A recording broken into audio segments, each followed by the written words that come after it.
अस्सलाम वालेकुम। Kaif for business लो। आज इंशाल्लाह हमारा लेक्चर नंबर 45 है।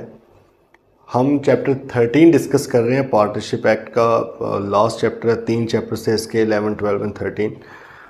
कल हमने जी पार्टनर बाय होल्डिंग आउट या पार्टनर बाय एस्टॉपल हमने पढ़ा है। हमने कहा कि ये एक ऐसा बंदा है जो असल में तो पार्टनर नहीं है, इसको कोई प्रॉफिट वगैरह नहीं दिया जाएगा, किसी लॉस में शेयरिंग नहीं होगी, कोई इसका किसी भी तरह का राइट्स एंड ड्यूटीज़ नहीं है पार्टनर्स के हवाले से।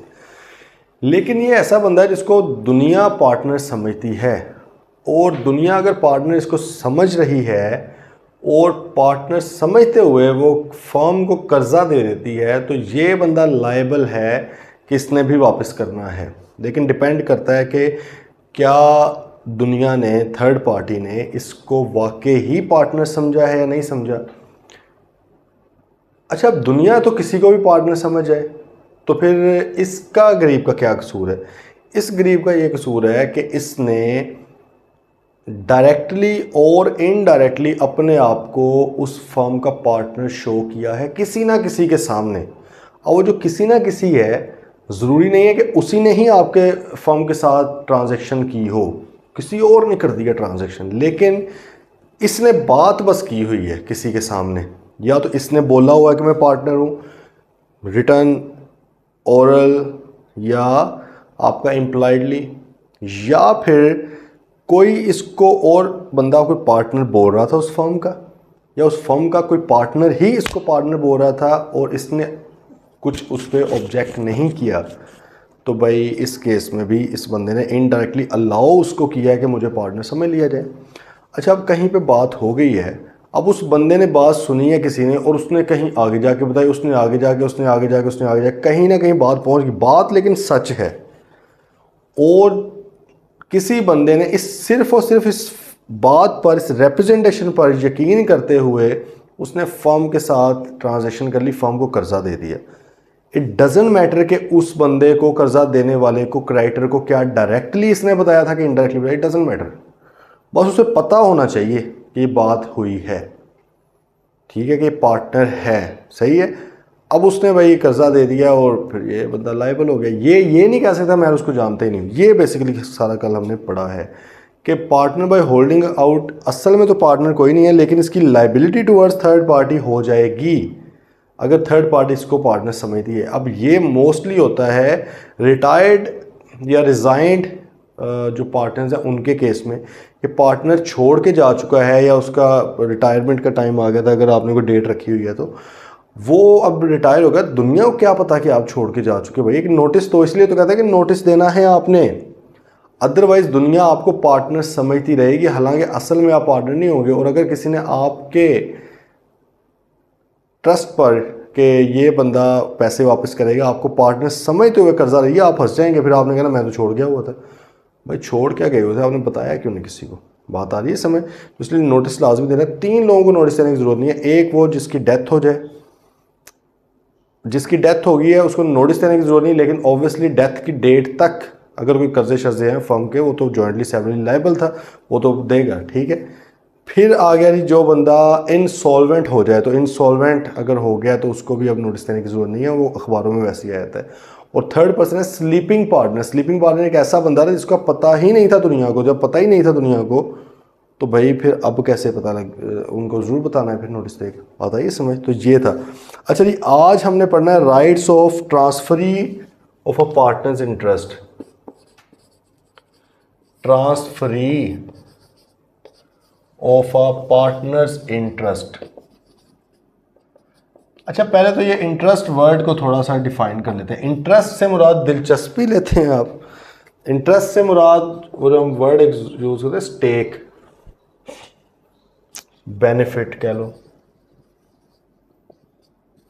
भाई पार्टनर का बतौर पार्टनर जो इंटरेस्ट है फर्म के अंदर, मतलब उसको जाहिर है प्रॉफिट मिलता है, उसको उसकी कोई से है वहाँ पे बोलने की, ठीक है, उसकी कुछ अथॉरिटी है वहाँ पे, ये उसका इंटरेस्ट है। मुकम्मल तौर पर, बड़े गौर से बात सुननी है, मुकम्मल तौर पर सारा कुछ सेल कर देना वो बात नहीं हो रही यहाँ पे। कुछ इंटरेस्ट अपना सेल करना, स्पेशली ये प्रॉफिट की बात होती है। क्या आप कहते हो यार मेरा प्रॉफिट मुझे ना दो, मैं ये किसी बंदे के नाम पे ट्रांसफ़र कर रहा हूँ। एक तो केस है सब पार्टनर का। सब पार्टनर वाला केस ये था कि बाकियों को बताने की नीड ही नहीं है, आपकी अपनी अरेंजमेंट है किसी भी दोस्त के साथ, घर वालों के साथ, किसी के साथ भी कि यार मैं आपको दे दिया करूँगा पैसे, ये तो आपका उसका मामला है, पार्टनर्स का कोई ताल्लुक नहीं है फर्म का। इधर भाई ये है कि यार मैं जो अपना मेरा लेट्स से जो मेरा प्रॉफिट का शेयर आता है ना, मैं बैंक से कर्जा ले रहा हूँ और मैंने बैंक को बतौर चार्ज ये रखवा दिया, बतौर सिक्योरिटी रखवा दिया कि जो इधर से मेरा प्रॉफिट आया करेगा वो आपको इस तरफ आ जाया करेगा, आप अपनी जो है डेट की रीपेमेंट उसमें से ले सकते हैं।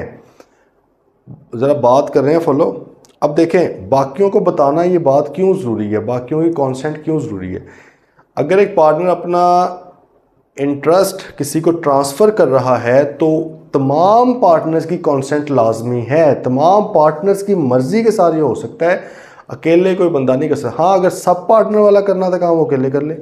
इधर क्यों ज़रूरी है सब पार्टनर वाला? पहले मैं, क्योंकि कन्फ्यूजन आती है स्टूडेंट्स के माइंड में, मैं बता रहा हूँ सब पार्टनर सिर्फ ये है कि अगर कोई प्रॉफिट होगा मैं आपको दे दूंगा, आपका आपस में मामला नहीं, प्रॉफिट हो रहा कुछ भी नहीं जा रहा उधर, ज़्यादा जा रहा है कम जा रहा है, वो आपका अपना अपनी डीलिंग है। इधर आप कहते हैं कि आप एक इंटरेस्ट दे देंगे, अपना जो हिस्सा है वो आपने किसी के नाम पे लगा दिया, बैंक के नाम पे, किसी विडो के मतलब नाम पे, किसी रिश्तेदार के नाम पे, किसी और रिप्रेजेंटेटिव के नाम पे कि यार उसको आप ये दे दिया करना, मैंने उससे कुछ चीज़ ली हुई है, कोई काम लिया हुआ है ये वो। बाकी पार्टनर्स को क्या मसला, उनको ये मसला है कि भाईजान आपने जैसे लॉस शेयर करने की भी तो बात की थी ना, ठीक है, आपने तो ये भी कहा था कि भाई मैं लाइबिलिटीज़ पे किया करूँगा, वो ओबियसली अभी भी करनी है। बेशक आप इंटरेस्ट अपना सारे का सारा प्रॉफिट ही उठा के बाहर फेंक दें, अगर लाइबिलिटी आ गई तो आप घर से लेकर आएंगे पैसे, ये बात तो इधर ही है। लेकिन यार काइंड ऑफ सिक्योरिटी भी तो होती है ना कि यार इसके पैसे भी पड़े हुए हैं। अब अगर ये मुंह उठा के किसी को भी अपने पैसे दे ही जा रहा है और बाकियों को पता भी नहीं है तो फिर तो मसला पैदा हो जाएगा। बाकी लोग कहते हैं यार एटलीस्ट हमारी नॉलेज में ये चीज़ होनी चाहिए कि आपका कितना का स्टेक पड़ा हुआ है बिजनेस के अंदर। बात सही है, कितना का आपका स्टेक पड़ा हुआ है बिजनेस के अंदर। ये ना हो कि आपका पैसा इधर पड़ा हुआ है, हम भी बड़े खुश बैठे हुए हैं कि हाँ यार इसका पैसा बड़ा, अगर कोई मुश्किल आएगी तो ये भी तो यूज़ होगा ही ना, ठीक है। लेकिन वो बाद में पता लगा कि नहीं वो तो आपने मॉर्गेज करवाया हुआ, वो तो आपने चार्ज कराया, वो तो आपने किसी के साथ वादा किया हुआ अपने तौर पे, ठीक है। तो भाई इसलिए वो कहते हैं कि तमाम पार्टनर्स की कॉन्सेंट इस चीज़ में लाजमी है। अगर आपने अपना कोई इंटरेस्ट ट्रांसफ़र करना है किसी के नाम पे, ट्रांसफ़र करने वाले को ट्रांसफ़रर बोलते हैं, जिसके नाम पे ट्रांसफ़र किया जाए उसको ट्रांसफ़री बोलते हैं। इसलिए उन्होंने कहा transferee of a partners interest, एक पार्टनर का इंटरेस्ट जिसके नाम पर ट्रांसफ़र किया जा रहा है उसके क्या राइट्स हैं और क्या लिमिटेशन है उसकी, वो आज हम पढ़ने जा रहे हैं। छोटा सा एक टॉपिक है, चलो जी देखते हैं। उसने कहा कि जी अ पार्टनर में transfer his interest in the firm by sale, sale भी कर सकता है, किसी से पैसे लिए हुए हैं उसको कहा हुआ यार तुम्हें आ जाया करेगा प्रॉफिट। मॉर्गेज कर सकता है, मॉर्गेज का आपको पता है गिरवी रख देना, मतलब कर्जा लिया हुआ है बदले में। और चार्ज, चार्ज का मतलब भी यही है, थोड़ा सा फ़र्क समझ लें, वैसे कंपनी लॉ में आप लोग पढ़ेंगे कैफ 7 में, लेकिन चले मैं थोड़ा आपको बताता हूँ फ़र्क। मॉर्गेज से मुराद होता है कि जब आप इमूवेबल प्रॉपर्टी के डॉक्यूमेंट वो आप, या इमूवेबल प्रॉपर्टी या फिलहाल आप समझ लें प्रॉपर्टी के डॉक्यूमेंट्स, ठीक है। आप प्रॉपर्टी आपकी चाहे मूवेबल इमूवेबल, उसके डॉक्यूमेंट्स की ओनरशिप ट्रांसफ़र कर देते हैं अगले बंदे के नाम पे, उसको पकड़ा देते हैं, ठीक है। और एग्रीमेंट बेसिकली कर देते हैं यार अगर मैं आपके पैसे वापस नहीं करूंगा तो ये हो गया आपका सारा कुछ, पहले से ही आप एक एग्रीमेंट कर देते हैं, ठीक है। चार्ज के अंदर क्या होता है, चार्ज में पहले कोई टाइटल ट्रांसफ़र नहीं होता, उसमें ये होता है कि यार अगर मैं आपके पैसे वापस नहीं करूंगा तब आके आप मेरी चीज़ें लेके जा सकते हैं। जबकि मॉर्गेज के केस में क्या होता है, पहले से ही आप एग्रीमेंट कर देते हैं कि भाई टाइटल आपके नाम पे है। बात आ रही है समझ, ठीक है। तो ये अब थोड़ा सा फ़र्क है, खैर ये फ़र्क आपके लिए इस लेवल पे समझना भी ज़रूरी नहीं है, पेपर में आना भी नहीं है। बस ये समझ लें कि कोई भी कर्जा लिया हुआ है मॉर्गेज या चार्ज, अब चार्ज में उसने लिखा फुल और पार्शल। कई बार होता है कि आपने 10 करोड़ का कर्जा लिया, वो 10 करोड़ की ही सिक्योरिटी मांगते हैं, कई बार वो कहते हैं नहीं 5 करोड़ की सिक्योरिटी दे दो, तो पार्शल हो गया, बस इस हद तक समझ लें, ठीक है। मॉर्गेज चार्ज या सेल के थ्रू अगर आपने अपना इंटरेस्ट किसी को देना है बाहर वाले बंदे को, तो भाई वो दो, लेकिन with the consent of all the partners. ठीक है, तमाम पार्टनर्स की, मतलब मेजोरिटी भी नहीं है, कंसेंट ऑफ ऑल पार्टनर्स है। अब बात आई थी right of transferee to share of profits. उसका जाहिर है प्रॉफिट का शेयर होता है, पार्टनर तो नहीं होता, पार्टनर नहीं होता, ये बात ध्यान में रखनी। Transferee of interest of partners interest is not a partner. Transferee of partners interest is not a partner, partner नहीं है वो आपका। हाँ, अब आप कहेंगे पार्टनर कभी बन नहीं सकते, बिल्कुल बन सकते हैं भाई, वो बतौर पार्टनर आएगा बंदा। ये बंदा एक वो है जिसको किसी एक पार्टनर ने अपना इंटरेस्ट ट्रांसफर किया सारा। ठीक है, अच्छा उसने कहा पहला हक उसका क्या था, right of a partner interest is entitle to receive the share of the profits of the transferring partner, जाहिर है उसको प्रॉफिट मिले। Second, rights of transfer on dissolution, dissolve जब आप करते हैं फर्म को तब उसका क्या हक है। जिस तरह देखें ना, हमने पढ़ा था कि आउटगोइंग पार्टनर का क्या राइट है, मतलब फर्म डिसॉल्व जब भी पार्टनर को छोड़ के जाएगा वो डिसॉल्व हो जाती है फर्म। तो अगर कोई बंदा जा रहा था तो हमने क्या कहा था कि या तो उसको फौरन ही सारे के सारे पैसे दे दो, या फिर दो ऑप्शन उसको दो, उसको, या अगर वो डेथ हो गई है उसकी तो उसके लीगल रिप्रेजेंटेटिव को दो ऑप्शन दो, इनमें से एक चूज कर लो। कौन सा, कि भाई या तो हम आपके पैसे जो हमने देने थे, कैपिटल आपको पड़ा, उसको हम बतौर कैपिटल ही ट्रीट करते हैं, जब तक वापस नहीं करते आपको प्रॉफिट मिलता रहेगा उसके ऊपर, ऑल दो अब आप हमारे पार्टनर नहीं है लेकिन आपको उसी तरह ट्रीट करेंगे जैसे पहले प्रॉफिट मिलता रहा। दूसरा ऑप्शन था कि भाई आपने जो पैसे हमसे लेने थे हम अभी तो नहीं दे सकते, चलो हम उसको लोन कंसिडर कर लेते हैं, और जो भी हमारा रेट एग्रीड था कॉन्ट्रैक्ट में उसके मुताबिक, या अगर एग्रीड नहीं है तो 6% पर एनम के हिसाब से हम आपको इंटरेस्ट देते रहते हैं। हाँ, जब पैसे आ जाएंगे सारे तो सारे के सारे वापस कर देंगे। बात आई है भाई समझ? ठीक है, तो आप ये उसको बेसिकली उस वक्त कर रहे होते हो। तो भाई डिसोल्यूशन के टाइम पे फिर इसका मतलब है कि राइट ऑफ ट्रांसफरी भी तो कोई होगा ना, क्योंकि अगर आपने अपना इंटरेस्ट किसी को ट्रांसफ़र किया और फर्म डिसॉल्व होगी तो उस गरीब का क्या बनेगा, उसका भाई क्या बनेगा। वो कहते हैं on the dissolution of the firm और on retirement of the transferring partner, या तो फर्म डिसॉल्व हो गई है वैसे ही सारी खत्म हो गई है, या जिस बंदे की वजह से आप ट्रांसफरी थे वो बंदा छोड़ के जा चुका है, तो फिर आपका बाकियों के साथ तो कोई ताल्लुक नहीं है। The transferee is entitle to receive, क्या receive, the share of the assets of the firm to which the transferring partner is entitled and account from the date of the dissolution for the purpose of ascertaining the share. ये बात जरा समझ लें। हमने भाई एक चीज़ पढ़ी थी लास्ट चैप्टर के अंदर, फर्म्स प्रॉपर्टी पढ़ी थी ना। फर्म्स प्रॉपर्टी में हमने 3-4 चीज़ें पढ़ी यार। फर्म की प्रॉपर्टी होगी, अब फर्म अलग से तो कुछ है ही नहीं, तो फर्म को हम क्या बोल रहे होते हैं, ऑल पार्टनर्स। कलेक्टिवली तमाम पार्टनर्स को अगर बुलाना हो तो हम कहते हैं फर्म, बात सुनो, ऐसे ही है, ऑल पार्टनर्स को हम फर्म बोल रहे होते हैं। इसका मतलब है कि जो फर्म की प्रॉपर्टी है ये असल में किसकी है, ऑल पार्टनर्स की प्रॉपर्टी है। ऑल पार्टनर्स की प्रॉपर्टी है तो उसका मतलब है जी इसके अंदर जो भी आ रहे हैं बंदे, सलीम आ रहा है जी, आदिल आ रहा है इसके अंदर, माज आ रहा है इसके अंदर, अली आ रहा है इसके अंदर, ये सब की है भाई, कुछ ना कुछ हिस्सा इनका है। जो जो कैपिटल जितना इतना उतना उतना हिस्सा है। बात आ रही है समझ या नहीं आ रही?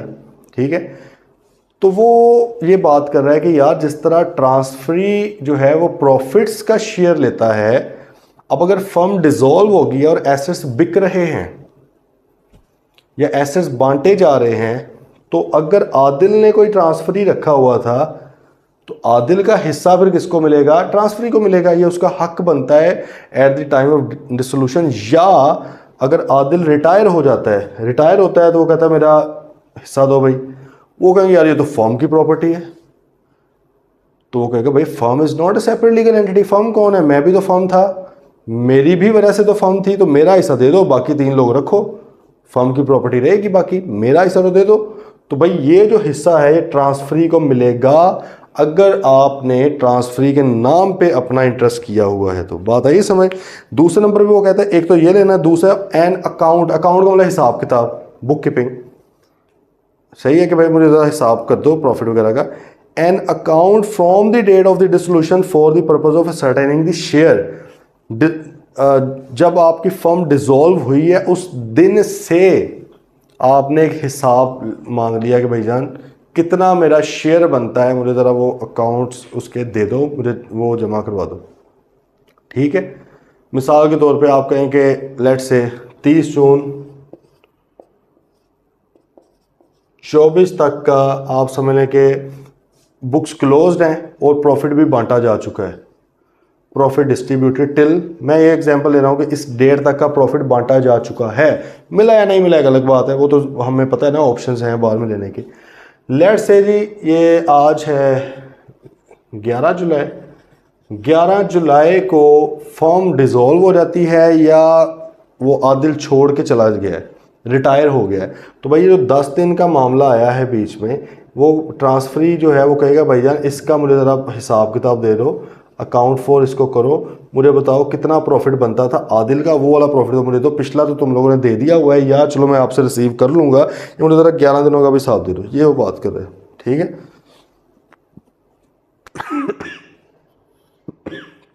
ओके। अच्छा, अब कुछ नहीं रिस्ट्रिक्शन ऑन ट्रांसफरी, कुछ रिस्ट्रिक्शन भी हैं। फ़ायदा सिर्फ उसको यही है कि भाई उसको प्रॉफिट मिलेगा, उसको फर्म डिसॉल्व होगी या फर्म जब कोई पार्टनर रिटायर होता है उसका पार्टनर जिसका वो ट्रांसफरी है, तो भाई फिर वो उसको प्रॉफिट का एसेट्स का शेयर मिल जाएगा और वो प्रॉफिट का हिसाब किताब मांग सकता है। ठीक है, लेकिन उसकी कुछ रिस्ट्रिक्शन भी हैं ट्रांसफरी की। पहले नंबर पे is not entitled to status of a partner, वो कहते हैं तो जो भी है तो पार्टनर नहीं है। ठीक है, आप जो मर्जी हो लेकिन आप पार्टनर नहीं हो।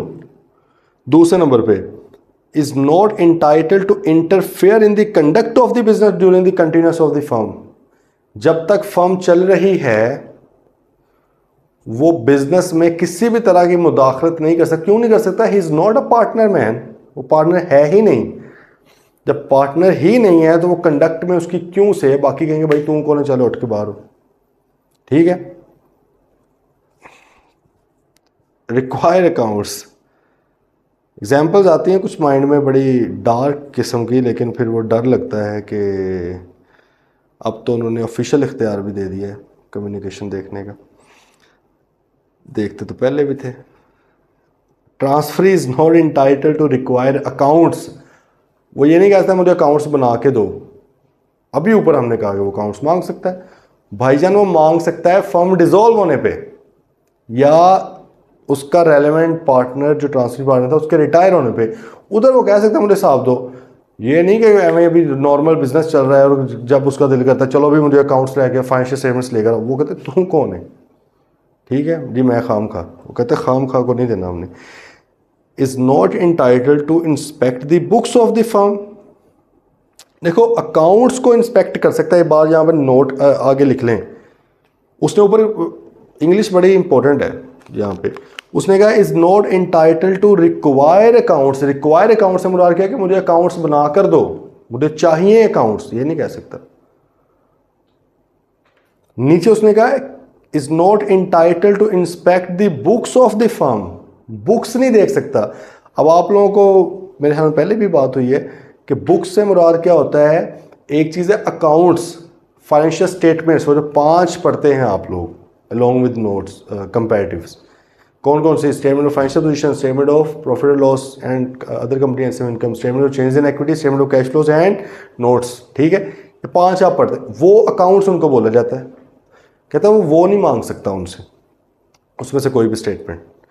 नीचे उसने कहा कि जी he is not entitled to inspect the books, books से मुराद अकाउंट्स नहीं है, बुक्स होती हैं बुक्स ऑफ अकाउंट्स, के भाई अकाउंट्स जिस बेस पर बने हैं वो पीछे क्या है, लेजर्स दो, जर्नल्स दो, ट्रायल बैलेंस दो, वाउचर्स दो, इनवॉइसेस दिखाओ मुझे। कहते नहीं नहीं भाईजान आप डिटेल में नहीं जा सकते, बुक्स नहीं देख सकते।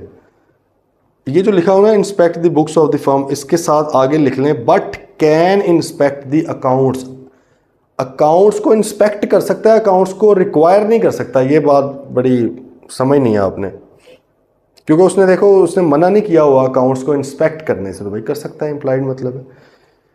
Transferee of a partners in trust के पास ये हक है कि वो अकाउंट्स को इंस्पेक्ट कर सकता है, अकाउंट्स को देख सकता है, ना तो वो अकाउंट्स बनवाने का कह सकता है कि भाई बनाओ, वो बने हुए होंगे तो देख लेगा, उसके बाद कोई इख्तियार नहीं है, अथॉरिटी नहीं है बनवाने की। अच्छा, अब अगर अकाउंट्स बने हुए हैं तो भाईजान एज इट इज़ ही उसको एक्सेप्ट करना है, वो ये नहीं कह सकता कि मुझे इसकी बुक्स दिखाओ, मुझे डिटेल्स दिखाओ, कहेंगे नहीं नहीं ये आपको section 29 of the partnership act 1932 ये इख्तियार नहीं देता। साथ ही उसने कहा है कि they can not challenge the accounts of profits agreed by the partners, ना ही वो जो प्रॉफिट अगर तमाम पार्टनर्स ने एग्री कर लिया है तो वो उनको चैलेंज भी नहीं कर सकता कि मैं नहीं मानता इस प्रॉफिट को, मैं तो ट्रांसफर हूँ। तो भाई तो ट्रांसफर ही है, सही है, आपका मानना ना मानना डजेंट मैटर। और गल आ रही है समय उसको औकात पे रख रहे हैं वो कि भाईजान आप पार्टनर नहीं हो, आप ओनर नहीं हो, चुप करके उधर बैठ जाएं, जब हम कहेंगे तब आपने बोलना है। अकाउंट्स अगर बन जाएंगे तो दिखा देंगे, नहीं बनेंगे तो मांग नहीं सकते आप। सेकेंडली अकाउंट्स आपको दिखा देंगे, बुक्स आप देख नहीं सकते।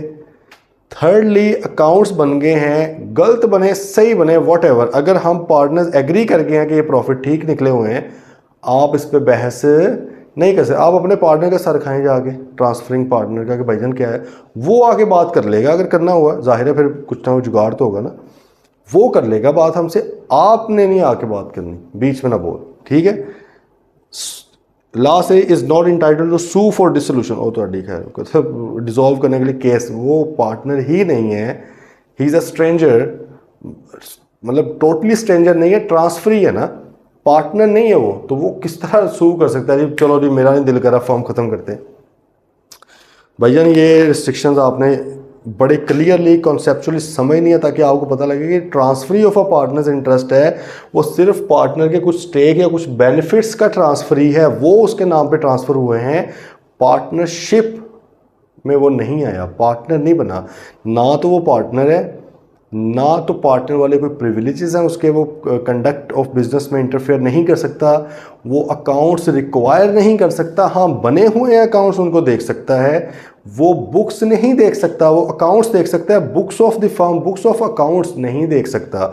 अकाउंट्स बन गए हैं, प्रॉफिट एग्री कर लिया है पार्टनर ने जो भी निकला है, अब उसको चैलेंज नहीं कर सकता जाके कि भाईजान मैं इसके खिलाफ हूँ, ठीक है, और ना ही फर्म पे केस कर सकता है।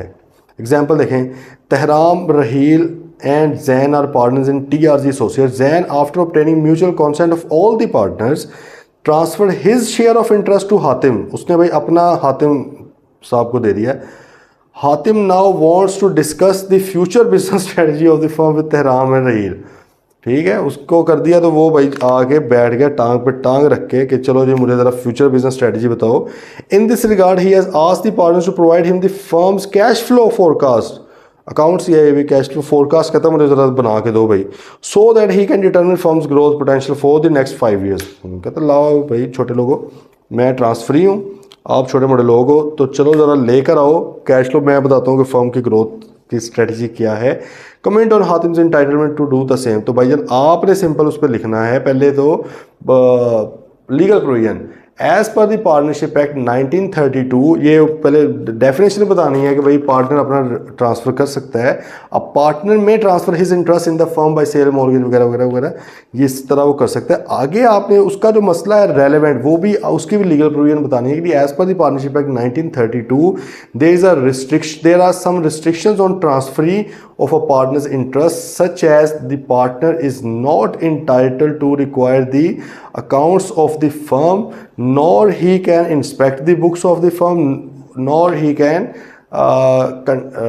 interfere in the conduct of the business। ये आपने तीन जो उसके मसाइल थे ना इसमें, वो वाले आपने कह दें, आप उसको कोई सिंपल भैया प्रॉफिट ले सकते हो, चुप करके जो भी प्रॉफिट एग्री किया ना उन्होंने उसको एक्सेप्ट करोगे, इसके अलावा आप कुछ नहीं कर सकते। बात आइए समझ, ये लीगल प्रोविजन यार यही तो है, ऊपर लिखी हुई है, आपने उसी को पहले बता देना है कि आपका ये राइट कानून के मुताबिक है, और अब इस सिचुएशन में क्या राइट बनेगा आपका वो लिखते हैं, ठीक है।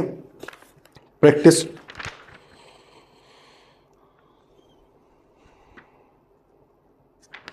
क्वेश्चन 14 देख लेते हैं। Sameer, Fauzia and Saulat are partners in a firm. Fauzia transferred her interest in the firm absolutely to her son Adil, उसने मतलब टोटल अपना इंटरेस्ट अपने बेटे को दे दिया। In the light of the provisions of the partnership act 1932 would Adil be considered a new partner in the firm, क्या उसको पार्टनर कहा जाएगा? नहीं भाईजान नहीं कहा जाएगा, लेकिन पहले लीगल प्रोविजन बतानी है। Also describe the rights and restriction on Adil in view of such transfer. क्या बात है भाई, पहले तो उन्होंने कहा कि भाई क्या ये सीन हो गया है, तो आपने सिंपल उसको बताना है कि भाई as per the partnership act 1932 a partner may transfer his और her interest to a third party with the mutual consent of all partners. ठीक है, ये कर सकते हैं, but in this case the said transferee does not become a partner of the firm and also the transfer does not cease to be a partner of the firm. ना तो partner खत्म हो जाता है, ना वो आने वाला बंदा पार्टनर बन जाता है। अच्छा, अब इसमें सन समझ के माइनर की तरफ नहीं निकल जाना, उसने कुछ ऐसी इन्फॉर्मेशन दी ही नहीं हुई तो हम उधर वाली बातें क्यों करें। बात आई ना समझ, सिंपल सी बात है, जो इन्फॉर्मेशन दी हुई है गिवन इन्फॉर्मेशन की बेस पर जवाब देना, वो भी बन रहा है जवाब। अब आपने कहना है कि ये जो बच्चा है उसका बेटा है, उसका 50 साल का हो, बड़ा बेटा भी हो सकता है 30 साल का हो, आपने कहना है कि भाई ये जो उसका बेटा है ये ट्रांसफरी ऑफ पार्टनर्स इंटरेस्ट है। अब इसकी राइट्स एंड रिस्ट्रिक्शंस क्या है, या ये जो ऊपर लिखे हुए हैं सिंपल ये लिखते नहीं, ठीक है। नीचे वाला भी वही है सवाल, बैंक के साथ है तो आपने पहले से ये समझ लेना है कि वो ट्रांसफरी है तो उसकी भी राइट्स एंड ड्यूटीज सेम ही है, ठीक है। किसी तरह की कोई भी कन्फ्यूजन हो तो प्लीज़ पूछ लें। अच्छा, ये अब नेक्स्ट एक कॉन्सेप्ट है हमारा, minor admitted to the benefits of partner. बड़ा इंपॉर्टेंट कॉन्सेप्ट है minor admitted to the benefits of partner. ये हमने बड़े अरसे से ही पढ़ रहे थे हम, जब हमने पढ़ा था ना parties incompetent to contract, disqualified persons वगैरह, और पार्टीज इनकॉम्पिटेंट टू कॉन्ट्रैक्ट, उसमें हमने माइनर, अनसाउंड माइंड वगैरह पढ़े थे। और माइनर के टाइम पर मैंने आपको बताया था कि माइनर साहब जो हैं वो 2-3 तरह के कॉन्ट्रैक्ट्स कर सकते हैं। जैसे कि वैसे तो माइनर के साथ कॉन्ट्रैक्ट वॉइड एब इनिशियो है, कॉन्ट्रैक्ट क्या, एग्रीमेंट वॉइड एब इनिशियो है, कॉन्ट्रैक्ट तो बन नहीं सकता, वो एग्रीमेंट वॉइड एब इनिशियो है। लेकिन माइनर साहब जो हैं वो बेसिक नेसेसिटीज़ का एग्रीमेंट कर सकते हैं किसी के साथ भी, बेसिक नेसेसिटीज़ अपनी भी, या अगर उनके डिपेंडेंट को प्रोवाइड की जा रही हैं तो वो एक कॉन्ट्रैक्ट हो सकता है, लेकिन वो सिर्फ और सिर्फ माइनर की स्टेट में से रिकवर करवाया जा सकता है, ठीक है। फिर हमने कहा कि minor can be added to the benefits of a partnership. Minor partner नहीं बन सकता, क्योंकि पार्टनर बनने के लिए चैप्टर 11 में हमने पढ़ा कि आपको कॉन्ट्रैक्ट करना लाजमी है। माइनर क्योंकि कॉन्ट्रैक्ट कर ही नहीं सकता तो भाई उसको किस तरह आप पार्टनर बना सकते हो, तो वो पार्टनर तो नहीं बनेगा, लेकिन वो बेनिफिट्स में ऐड हो सकता है। एक तो ये थी एक्सेप्शन, और थर्ड एक्सेप्शन क्या थी माइनर के साथ एग्रीमेंट की, कि माइनर बतौर एजेंट भी अपॉइंट किया जा सकता है। ये हमने चैप्टर 10 में पढ़ा था, ठीक है। तो ये मेरे ख्याल में तीनों बातें आपने वहाँ पर ही लिख ली होंगी, अगर नहीं लिखी थी जहाँ पे वो इनकॉम्पिटेंट पर्सन वाली बात है तो वहाँ पे अब जाके प्लीज़ लिख लें कि 3 चीज़ें जो है माइनर कर सकता है, ठीक है। तो ठीक है, चलते हैं फिर। Minor admitted to the benefits of partnership, कि माइनर साहब को आप पार्टनर की बेनिफिट्स में ऐड कर सकते हो, माइनर को आप पार्टनरशिप के बेनिफिट्स में ऐड कर सकते हो। ये देख लेते हैं। अच्छा, बेनिफिट से मुराद पता है ना कि भाई सिर्फ प्रॉफिट्स की बात हो रही है, लॉसेस की बात नहीं हो रही, लॉसेस की बात नहीं हो रही। वैसे यार माइनस जो है ना ये लॉस फेवरेट चाइल्ड है। एक बार पेपर में क्वेश्चन आया था कि minor is the loss favourite child, कानून का फेवरेट बच्चा है, कमेंट ऑन दैट, इस पर कमेंट करें तो आपको पता होना चाहिए। आपके पास डिफरेंट इसके एग्जांपल्स हैं। जाहिर है कानून में लिखा नहीं हुआ कहीं पे कि भाई माइनर फेवरेट बच्चा है मेरा, इस तरह आपने बताओ, आपने ये खुद इंटरप्रिटेशन की है डिफरेंट चीज़ें दे के। आपने कहा कि यार माइनर के साथ जो है कॉन्ट्रैक्ट तो नहीं हो सकता, लेकिन अगर बेसिक नेसेसिटीज़ की जरूरत हो वो हो सकता है, लेकिन उसमें भी पैसों की रिकवरी सिर्फ उसकी स्टेट में से हो सकती है, पर्सनली लायबल वो नहीं हो सकता। हमने फिर कहा कि पार्टनर तो नहीं बन सकता, लेकिन बेनिफिट्स में ऐड हो सकता है, मतलब बेनिफिट्स एंजॉय करेगा, लॉसेस वगैरह लाइबिलिटीज़ वगैरह एंजॉय वो पे करने की नीड नहीं है, प्रॉफिट वगैरह कर सकता है, ये भी अच्छी बात है। फिर जो है आपका एजेंसी वाला कि भाई माइनर को बतौर एजेंट आप रख सकते हो, लेकिन एजेंसी में भी अगर उसने कोई गलती कर ली है तो पर्सनली लायबल नहीं ठहराया जा सकता। जबकि अगर कोई और एजेंट हो तो क्योंकि प्रिंसिपल और एजेंट का प्रॉपर कॉन्ट्रैक्ट होता है, उसको आप कह सकते हैं, उसके खिलाफ केस भी कर सकते हैं कि भाई आपने अथॉरिटी एक्सीड की है या आपने सही काम नहीं किया, जबकि माइनर को नहीं कह सकते। कानून जब भी माइनर की बारी आती है माइनर को छोड़ देता है। माइनर अकेला कॉन्ट्रैक्ट कर ही नहीं सकता, लेकिन वो किसी मेजर के साथ मिलकर कर सकता है। उस केस में भी जो सारी जिम्मेदारी लायबिलिटी और मेजर पर्सन की होगी, बड़े बंदे की होगी, माइनर की नहीं होगी, ठीक है। क्योंकि आपको पता है मेजर्स यहाँ पे हर जिम्मेदारी लेने को तैयार बैठे हैं, तो वो कहते हैं बाकी सारे बेवकूफ़ हैं। अच्छा, minor admitted to the benefits of partnership, ये भाई हमने देखना है। चलें आ रहे हैं ज़रा, आज कुछ पढ़ते हैं, कुछ ये कल इंशाल्लाह करेंगे। कहते हैं since minor is not capable of entering into contract by और with the minor is void ab initio, भाई ये तो हमें पता है, ठीक है। इसलिए इसने कॉन्ट्रैक्ट बाय लिखा हुआ है, इस पे असल में तो एग्रीमेंट होना चाहिए ना, क्योंकि हमें बड़ा क्लियर अपना कॉन्सेप्ट कि कॉन्ट्रैक्ट बनता है वैलिड एग्रीमेंट पे। भाई माइनर के साथ तो एग्रीमेंट ही नहीं हो सकता, क्योंकि एग्रीमेंट के लिए ही पार्टीज का कॉम्पिटेंट टू कॉन्ट्रैक्ट होना लाजमी है। जब वो एग्रीमेंट ही नहीं हुआ तो कॉन्ट्रैक्ट की बात कहाँ से आई, इसलिए एग्रीमेंट वॉइड एब इनिशियो है। Okay, since partnership is formed by a contract, minor साहब तो नहीं बन सकते by, but with the consent of all, यहां पर भी सबकी कॉन्सेंट के साथ। अगर किसी पार्टनर ने अपना इंटरेस्ट ट्रांसफर करना है, जो अभी हमने पीछे पढ़ा है, उस केस में भी सबकी कॉन्सेंट चाहिए। अगर किसी माइनर को ऐड करना है आपने पार्टनरशिप के बेनिफिट्स में, उसमें भी सबकी कॉन्सेंट चाहिए। ये बात तो मुत्तफिक है ना कि माइनर को पार्टनर नहीं बनाया जा सकता, फुल टाइम पार्टनर नहीं हो सकता, ठीक है। उसकी जो राइट्स एंड ड्यूटीज़ हैं पार्टनर वाली नहीं हैं, ठीक है। वो बतौर माइनर ऐड हो सकता है into the benefits of partnership, सिर्फ उसमें वो ऐड हो सकता है बेनिफिट्स के अंदर, और वो भी with the consent of all partners for the time being, जो उस टाइम पे हैं। Being a minor may be admitted to the benefits of existing partnership. एक और गल बड़ी इंपॉर्टेंट आ गई, ये जो उसने कहानी लिखी है ना, इसमें दो बातें बड़ी ज़रूरी हैं। एक तो उसने कहा कि माइनर ऐड किया जा सकता है with the consent of all partners, आगे उसने लिखा to the existing partnership, to the existing, जो पार्टनरशिप आज की डेट पे एग्जिस्ट कर रही है, माइनर के आने से पहले एग्जिस्ट कर रही है, अब उसको ऐड कर लो आप, इस डेट से ऐड हो जाएगा। ये नहीं है कि आओ माइनर एक नई पार्टनरशिप बनाते हैं, 3 पार्टनर्स एक माइनर एडमिट वाला, ये अलाउड नहीं है। ये बात बड़े गौर से समझ नहीं। वो कहता है कि भाई अगर पार्टनरशिप चल रही है, उसमें आप एग्जिस्टिंग पार्टनरशिप के अंदर किसी को ऐड कर लेते हो, माइनर को बतौर मतलब as a minor admitted to the benefits of partnership, ये तो कर सकते हो। लेकिन ये नहीं है कि भाई हम 4 पार्टनर्स हैं, 5 पार्टनर, छठा मिलाओ माइनर, चलो नई वाली बनाते हैं। This is not allowed. ये बात बड़े गौर से समझ लें इसको, क्योंकि स्नैरियो आ सकता है कि भाईजान 4-5 पार्टनर, उन्होंने कहा चलो ये नई फर्म बनाते हैं, इसमें से एक माइनर है। This is not valid.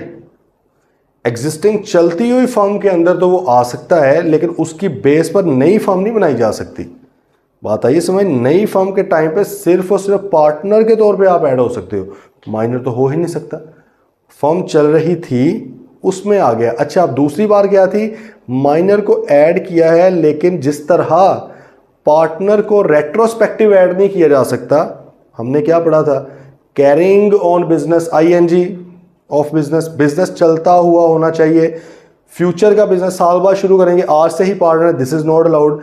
साल पहले बिजनेस किया था स्टार्ट, साल पहले से ही पार्टनर है आज की डेट पे साइन करके, this is not allowed. Prospective चलेगा आपका, ठीक है। तो माइनर को भी अगर हम कहें 2 साल हो गए हैं फर्म चलते हुए, माइनर साहब आ जाएं, आप हमारे पार्टनर हैं, सॉरी आपको हम ऐड कर रहे हैं इनटू बेनिफिट्स, लेकिन 2 साल पहले फर्म स्टार्ट हुई थी, तब से जो जो प्रॉफिट्स है ना वो भी आपको मिलेंगे। This is not allowed. सही है। एग्जिस्टिंग में ऐड होगा, चलती हुई पार्टनरशिप में ऐड होगा, जिस डेट से ऐड होगा उस डेट से बेनिफिट्स में ऐड होगा, पुराने वालों में नहीं होगा। आगे गल समझ। The benefits of partnership include, कहता क्या बेनिफिट हैं भाई, which the minor would enjoy if he was a major. तो भाई वो कहता है कि वही तमाम बेनिफिट्स हैं जो पार्टनरशिप से आपको मिल सकते हैं, मतलब कि प्रॉफिट मिल सकते हैं आपको पार्टनरशिप बिकने की सूरत में या डिज़ोल्व होने की सूरत में, आपको एसेट्स मिल सकते हैं, तो वही हैं। और क्या बेनिफिट आपको उधर से निकल। Musharraf enters into a partnership with Karzai, oh तो ठीक है यार, बड़ा ख़तरनाक सा हो गया। Musharraf enters into a partnership with Karzai a minor for the benefit of Karzai, उसके बेनिफिट के लिए। अब बात ज़रा समझे, उसने कहा मुशर्रफ है, उसने करजई को कहा कि हम दोनों चलाते हैं, मैं पार्टनर हो तुम माइनर हो, चलो करिए बिजनेस। क्या ये अलाउड है? नहीं भाई, दिस इज़ नॉट अलाउड। हाँ, 2-3 लोग पार्टनरशिप चला रहे होते, उसमें आप उसको ले आते माइनर को बतौर minor as admitted to the partnership, तो वो तो सही था कि आप उसको बेनिफिट्स में ऐड कर सकते हैं। लेकिन अब आप कहोगे यार मैं मेजर हूँ, आप माइनर हो, चले हम करते हैं बिजनेस, मैं पार्टनर हूँ, आप minor admitted to the benefits of partner है जी, this is not allowed, this is not valid. Okay जी, उसने कहा there must be a partnership in existence before a minor can be admitted to its benefits. Okay, अच्छा अब आगे बात आ गई कि position of a minor before attaining majority, बड़ा होने से पहले 18 साल का होने, मेजोरिटी की डेट हमने पढ़ी हुई ना कि 18 साल है वैसे, लेकिन अगर कोर्ट ने गार्डियन आपको कोई अपॉइंट किया हुआ है फिर उस केस में आपकी एज 21 साल है, तो ये मतलब जो भी रेलेवेंट है बात उस वक्त हो रही है, उसके 18 भी हो सकती है, 21 भी हो सकती है। इन दैट केस वो कहता है कि जी मेजोरिटी के से पहले आपकी क्या पोजीशन है।